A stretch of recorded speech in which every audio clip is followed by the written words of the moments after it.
বিজ্ঞানীদের রিসার্চে এসেছে পৃথিবীর সর্বপ্রথম যে প্রাণীটার উৎপত্তি, এটার নাম নাকি amoeba. It's a very small unicellular organism in the world. এককোষী শৈবাল অ্যামিবা এসেছে পানি থেকে, ওদের কথা। তারপরে এসেছে জুপ্লাঙ্কটন, ফাইটোপ্লাঙ্কটন, ব্যাকটেরিও প্লাঙ্কটন, একটার পর একটা ডেভেলপ করেছে, সব এসেছে পানি থেকে। হাইড্রোজেনের দুইটা মলিকিউল, অক্সিজেনের একটা মলিকিউল। এই দুইটা গ্যাস, হাইড্রোজেন আর অক্সিজেন, দুই গ্যাস একসাথে মিলাইলে কি হয়? মিঠা নদীর পানি।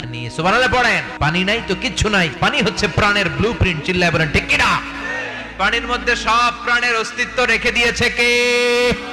আল্লাহ বললেন, ঘুম থেকে উঠে যদি দেখো পৃথিবীর সব পানিগুলো একেবারে পৃথিবীর নিচে চলে গেছে, কোন মাধ্যম দিয়ে এক ফোঁটা পানির জোগাড় আর বন্দোবস্ত করা যায় না, কে তোদেরকে পানি এনে দিবে?